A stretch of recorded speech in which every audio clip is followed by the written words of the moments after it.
Good morning and good afternoon. Welcome to A Second Chance. My name is Philip Jones.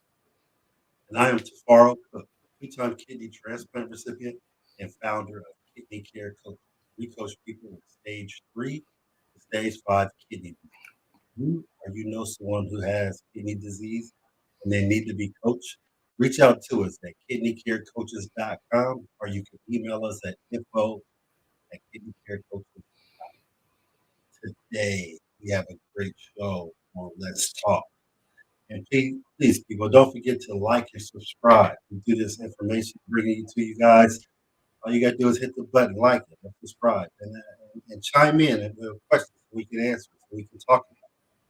But today we're talking about a new stem cell therapy that could replace kidneys for people who are on dialysis. This is a new thing, and I talked to Phil about this, backstage, and new information going on about these stem cells and things like that that can create us to have new kidneys where you don't even need a donor. So we'll read a little bit of this article and we're going to get into it. Chronic kidney disease and dialysis patients are excited about the prospect of breakthroughs to help alleviate the need for dialysis or even traditional transplant. New findings from Wake Forest Institute of Regenerative Medicine, WFIRM, is showing more promise than ever before to allow kidney disease and dialysis patients a higher quality of life and improve longevity with their promising potential stem cell breakthrough.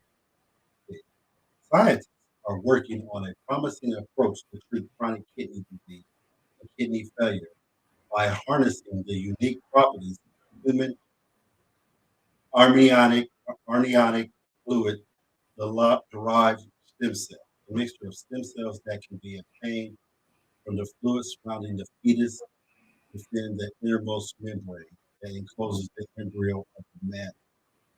Wake Forest University research has demonstrated that the cells can potentially help recover kidney function in those with kidney disease and even kidney failure. Basically, I can't pronounce this word, Yeah, fluid, amniotic. amniotic fluid derived stem cells and therapeutic and appear to help the regeneration of damaged tissue, according to science data. So, what they're talking about is if your kidney is failing, they can inject this amniotic fluid. What's the word? I keep No, you going said back it to it. right the first time. Amniotic. Okay. Yeah. Amniotic fluid into your kidney, and this thing will generate healthy stem cells, and your kidney can come back, and it's promising. They've been doing this with they're testing it in animals, and it's been really, really successful. So we're not talking about giving you a kidney transplant. We're talking about just injecting these cells in you and for the fetus, and it regenerates the kidney that you already have. What's your thoughts on this, Phil? I mean, if it's something that can be long lasting, I know I saw the words longevity and things of that nature that come up in the article, which means multiple years, length in time. Um, and so my whole thing is, it's a great situation, because then people don't have to go through these surgeries to, they don't have to get cut on and things of that nature, have to deal with the recovery process. And I mean, I know the most important thing that most people worry about isn't even the surgery when it comes to a transplant. It's the medication that they have to take after the fact, right? Boom. The And upkeep the afterwards. rejection Right. meds and things of Mhm. that nature. So I mean, if it cuts that out, and there's longevity, there's length in time that people can gain years to still be here with their families and friends and stuff like that, I say make it happen. um Right. you know uh there's no point of having to continue to keep going through these uh educational settings before we, make sure you're compliant, take your medications. You don't have to worry about all these goddamn medications that, if this is effective like they're saying. So, I mean, I say Let it's me a ask you great this thing. though. Let me ask you this. What do you think with all these revolutionary things coming up? There's a lot of things coming up on this in this kidney world. What do you think? How do you think the pharmaceutical companies who've been making not millions but billions of dollars of revenue off kidney patients in general, kidney disease, I should say, and they are helping a lot of people because if it wasn't for them, I wouldn't be here. So I'm not disrespecting them, and they should get paid, but I don't know about. I question how much money they get paid. Wow, it's what's your thoughts on that? Now, let me ask you that. What do you think the pharmaceutical companies? How do they feel about this? Of course, they'll be pissed off because you messing with their money. But I don't care about their money. I don't care what their pockets look like. I'm more concerned about people being able to stay alive, not die. I mean, as transplant patients, man, in the past couple of years, 2, 3 years, man, I've seen so many people post, about friends with transplants that passed away, COVID, non-COVID, you know, and we have to find a way to slow that down. So when it comes to their money, I don't really care. I'm more concerned about these families being able to keep loved ones here longer, and people being able to stay here and Yeah, have but great see, but times. check this out though. I know you don't care about that, but let's keep it real, man. They're not going to cut out this billion-dollar industry of pharmaceuticals all and give people just kidneys. So we have to take this in consideration how how this plays out. And I know you don't care, and I get that. And you're for the right thing, bro. You just want people to be healthy, and I get that. But think about all the people that are working for these pharmaceutical companies who have jobs, who have families also, and they're making a living also. So I just don't see. I'm just. My question is, how do we coexist with each other? Where these new technologies is coming out, and we want the people at Big Pharma to make their money.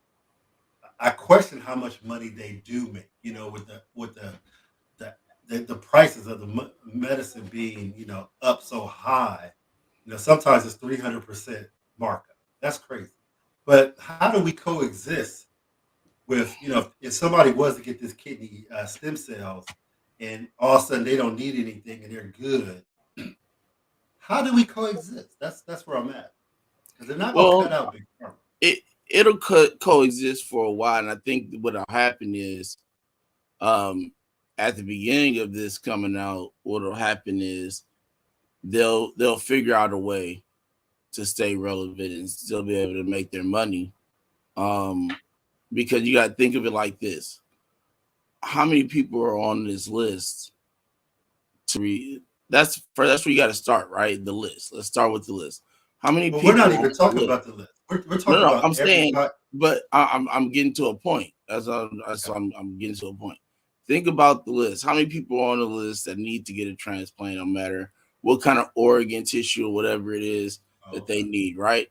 Now you got to think of the next step, which is how many people are sick in general that will end up making it and have to be on that list or won't even be able to get on that list. They're going to need surgery as well. So they're going to have a plenty of time between day one when they really kind of come out with it, and whenever the last person gets a transplant. But you got to, what we have to understand is that it's not like kidney failure just stops or liver failure just stops or heart failure is going. This is once the last person gets transplanted in the time of now, it doesn't mean that nobody else is going to get sick again. So they're going to have people continually getting sick, which means that they'll make a certain amount of money off people. It might be a lot shorter amount of time than what they've been making money off of people, but so they'll still make that money. So it's not. I don't think it's necessarily going anywhere. I just think it just depletes the amount that they make comes down as opposed to what they normally make, because it won't be so many sick people in the world anymore that they can get from. So I mean, the number of people that are on this list and are sick now in general is kind of where you have to start, which gives them years on years on years to figure out a plan on how they can continue. Once we start getting down to that lower end number of people that need transplants or need help, healthcare or anything like that. So it just depends on if they use their time wisely in that time to figure something out. Big Pharma always talks about their stockholders. That's the biggest thing. Hey, we're doing this for our stockholders. I'm not a stockholder in a big pharma, but if I was, and all of a sudden, how do we convince the stockholders to take less money? And they're putting money into this company. They want their return on their investment. So how do we even talk to them? Where they're gonna be like, no, I don't care about, their objection is totally different. They're like this. They don't know anybody who needs transplants. They don't know anybody who has kidney disease. So they're like, hey, keep on pushing that big pharma, the medications and stuff, so I can make my money. Hey, I invested in this company. That means I'm part owner of this company. So just like you're saying, you're on one side where your side is, I want people to get healthy. I don't care about that. And I get where you're going. But this other person over here has put $20,000 of their revenue into this company so they can make, their shares. How do we, what I'm saying, how do we coexist? And they're not going to want to take a less. They don't want their stocks going down. The other thing is we got to think about is how do they address uh, the insurance issue, right? And I just thought as you were talking, I was just thinking about this, and I I said, got you. if they don't fix it for where everybody can get it, then big pharma ain't gonna have to really worry about it because they still gonna have those people who don't have the right medical insurance. Not so much that they don't have medical insurance at all in general, but they might not have the right medical insurance that allows them to have that type of procedure done to put them in that position. So you probably, for a long time until they make get the insurance part of it right, um, big pharma will still have that big number of people that they still have to supply to and where they can get their money from. So I don't think they'll worry too soon, if at all. But you know, it I, I mean you know a little bit more on the return to interest part of it than I do. I mean we talk about this kind of frequently now, with certain things that we're doing, but um I mean Well, yeah, back to what this. Let's just focus on. I get where you're going because you and I can talk about the pros and cons of this forever. We can bring up all kinds of questions, but right. let's talk about this.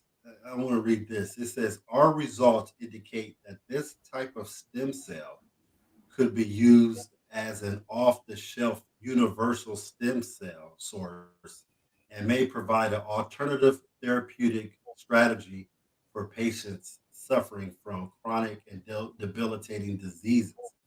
So they're talking about this stem cell is universal, where they could take it off the shelf and they could use it for a kidney a person who's going through kidney disease. They could use it for somebody who's going through liver disease, heart disease, lung disease, whatever it may be. That's what they're talking about. Man, Hmm. we have a lot of things on the horizon, and I'm look the way it sounded with all the information you and I are coming across.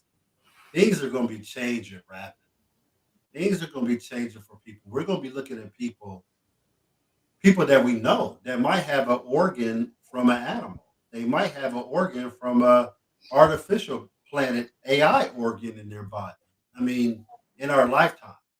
Now I'm gonna keep it real, man. When I first thought about this, I never thought, I would see the day of this. This is so futuristic, but it's here right now. What's your thoughts on the movement of the world? How we're moving in such a rapid pace? What's your thoughts on that? Uh, Well, first thing is, the movement is necessary to save more lives. I wish that it could have been started.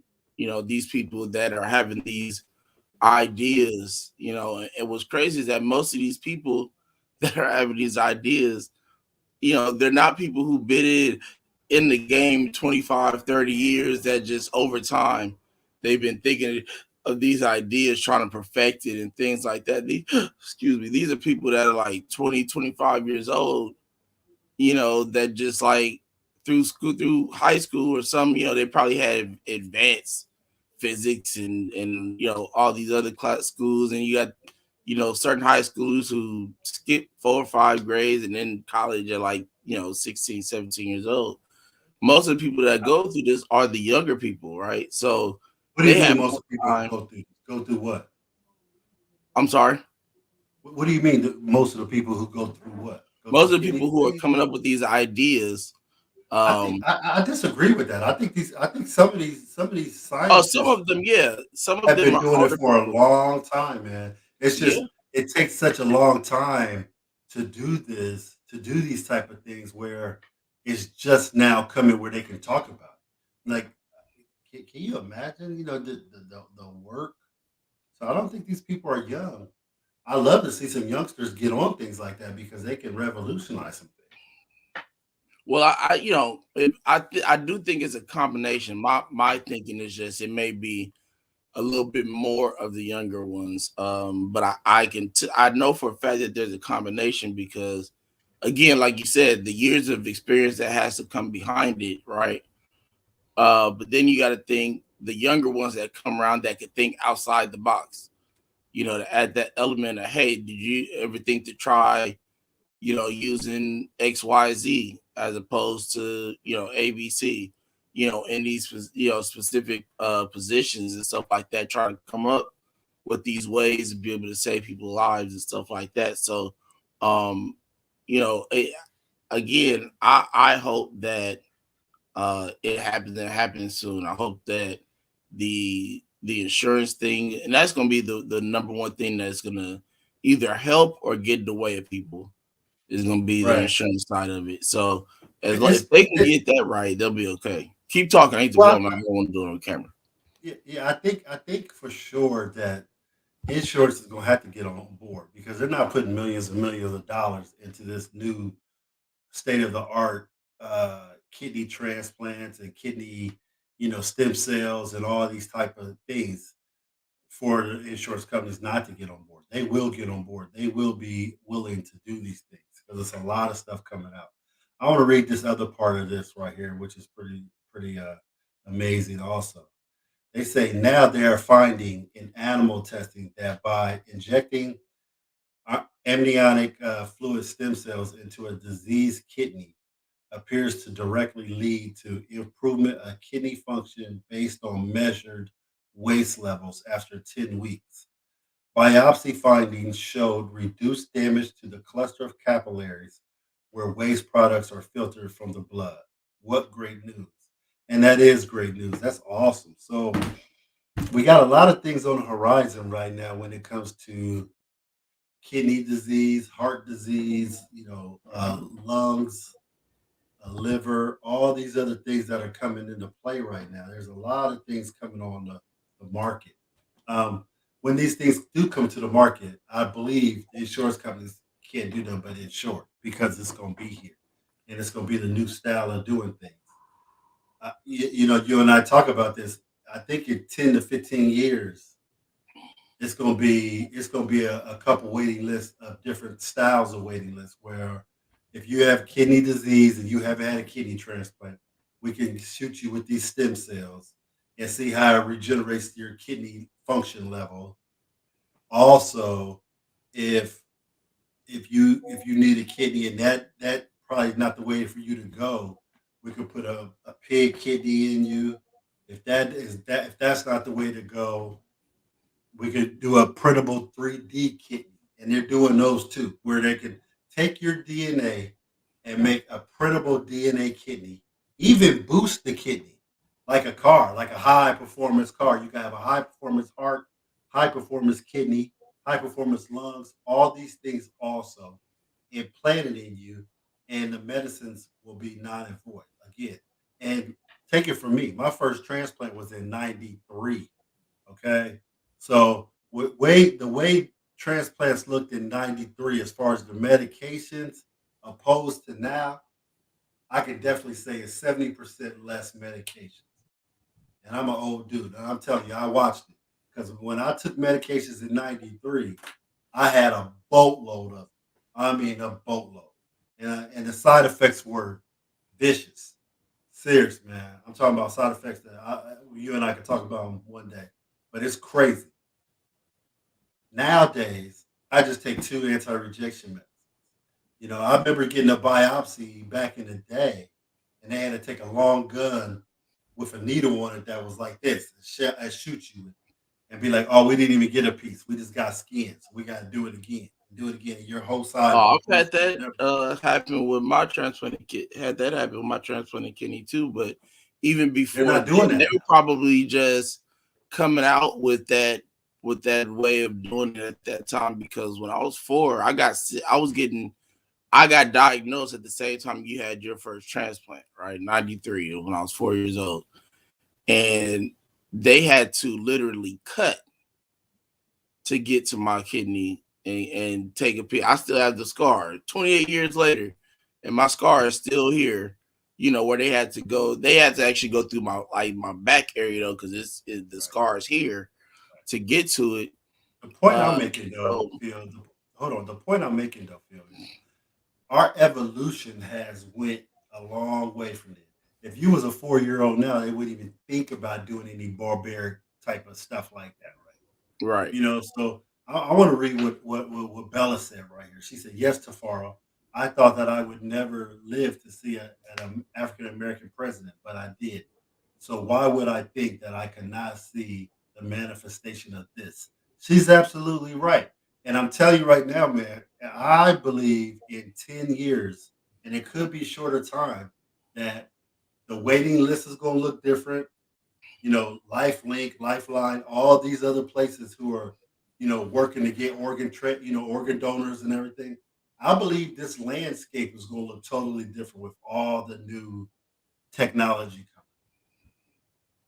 I think they'll have, uh, I guess you can call them, subtitles to the list. I think the list will still be the same. They'll have its overall list, but then have, uh I guess you can call it rankings for certain things, right? Because at the end of the day, you still have to think it may be one that's better than the other, for this specific person. Yeah, So they yeah. still need, or it may be another way that can still help or assist this person with getting through this. Whether it's the pig kidney, 3D kidney, the stem cells, a normal transplant, or whatever like that, right? So I You're gonna think it's have still options. You will right, have, like you right. just said, you Uh-huh. will have options, and I believe the customization it would be the option for you. Where somebody who might have kidney disease, we can just shoot you with these stem cells, and we watch in time 10 weeks while you go to stage 4, stage 3, stage 2, stage 1, and you're off and running. You're good. We don't even have to get you. Think about the money saved if they don't have to get this person to get it on dialysis, a transplant, and everything. The money saved if this person's in stage 4 and he's headed that way. We give him stem cells. All of a sudden, that person's regenerating their kidney functioning back, going back in time, almost like Benjamin Button, where your kidney Mhm. is getting healthier, As time goes on, reversing right. kidney disease. Right. Mhm. So think about that. Think about how much money we could save if that person had to not go on dialysis. That person did not have to get a transplant. That person just went straight from stage 4, got the stem cells, and they back off doing their thing. You know what I'm saying? I'm telling you, in 10 years, I believe the landscape will look different. I think that's just attached to what you mentioned earlier about big pharma. I mean, we save money, but that also means that they lose money. So I think they but make their money in different ways. That's just what I'm saying. okay, yeah, no, I can get that. Again, like I said, in time, if they use the time wise, they'll figure something out. They'll figure No, out they some will. kind of way to make that money, either keep coming at the same level, or if nothing else, close to it. Because They'll make more. And believe me, what I'm saying is they'll definitely make more. The big pharma's gonna be all right no matter what. The bottom line is there's new technologies on the horizon, and this landscape is looking different and different every day. That's all I have to say on Let's Talk. yeah, I think 10 years, like you said, we'll have to have a different conversation about this. Well, I think one or two of these ideas will already be out, and and happening. And then hopefully people can keep coming up with these types of ideas they will. They to will. save more lives. So, Yeah. but again, if you're watching live, thank you. If you're watching the replay later, we appreciate it. Still sending prayers to Jonathan Trailer, Melissa Trailer, who dealing with COVID issues right now, and then Alex Brales just recently lost his grandmother. Praying for all of you, all the transplant people, all the people just dealing with issues in general. We hope you find a way to get around these things and through them, and not alone with somebody next to you. So, again, thanks for watching. We appreciate you. Have a great Tuesday. Have a great rest of the week, and we will see you all tomorrow morning, same time, right here on Second Chance.